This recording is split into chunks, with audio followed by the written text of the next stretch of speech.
ជម្រាបសួរកូនសិស្សទាំងអស់គ្នាតោះយើងមកអានភាសាខ្មែរថ្នាក់ទី6អំណានរឿងបងប្អូន2នាក់គ្រួសារមួយមានកូន2នាក់កូនស្រីច្បងឈ្មោះនាតកូនប្រុសប្អូនឈ្មោះណាតណាតច្រើនតែច្រណែននឹងបងស្រីខ្លួនចំណែកនាតវិញមិនដែលប្រកាន់នឹងប្អូនទេនាងតែងតែសម្របចិត្តប្អូនជានិច្ច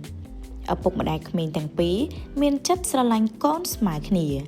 ពេលគាត់ទៅណាគាត់យកកូនទាំងពីរទៅជាមួយជាដរាបគាត់ផ្គត់ផ្គង់ចំណីអាហារសម្លៀកបំពាក់កូនទាំងពីរមិនឲ្យលើសខ្វះគ្នាឡើយគាត់មិនដឹងថាត្រូវធ្វើដូចម្ដេចទេដើម្បីឲ្យណាតយល់ចិត្តបងស្រីនិងចេះស្រឡាញ់បងស្រីខ្លួនពួកគាត់តែងតែខ្វល់ខ្វាយនឹងរឿងណាតជានិច្ចមានថ្ងៃមួយពួកគាត់បានសាកល្បងដោយប្រើមធ្យោបាយមួយគាត់ដឹងថាក្មេងប្រុសចូលចិត្តលេងកូនឡានពួកគាត់នាំគ្នាទៅផ្សារទិញកូនឡានជ័រមួយនិងសៀវភៅរូបភាពអំពីឡានតូចធំមួយសម្រាប់គាត់បានយករបស់ទាំងនោះឲ្យទៅនាតហើយប្រាប់កូនឯងទុករបស់នេះកុំឲ្យប្អូនឃើញដំបូងកូនយកកូនឡាននេះឲ្យទៅប្អូនដោយប្រាប់ថាមិត្តភក្តិកូនឲ្យកូនថ្ងៃក្រោយកូនឲ្យសៀវភៅមួយសម្រាប់នេះទៀតនាតទទួលយល់ព្រមធ្វើតាមម្ដាយដល់ពេលរសៀលនាតបានយកកូនឡានជ័រមកហុចឲ្យណាតព្រមទាំងនិយាយណាតមកនេះបងឲ្យកូនឡានមួយណាតនិយាយដោយមើលមកបងតើបងបានកូនឡាននឹងមកពីណា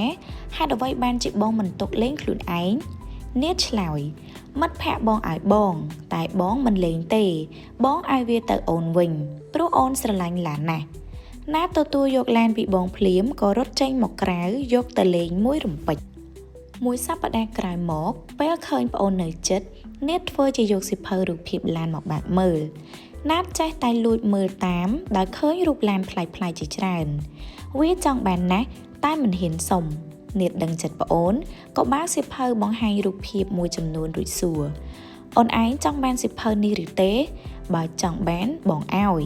ណាតងក់ក្បាលព្រមទាំងសួរបងមិនដេចបងមិនទុកវាមើលនាតមើលមុខប្អូនដោយញញឹមហើយនិយាយដោយមើងម៉ាត់អត់ទេបងឲ្យអូនឯងមើលវិញថាហើយនាងក៏ហុចសៀវភៅនោះទៅប្អូនហើយណែនាំបាក់វាថ្នមណាកុំឲ្យវាឆាប់រហែកថ្ងៃក្រោយបើបងបានអ្វីប្លែកបងនឹងឲ្យអូនទៀតណាតញញឹមហើយនិយាយទៅរកបងអរគុណបងខ្ញុំនឹងខំថែវាឲ្យបានល្អ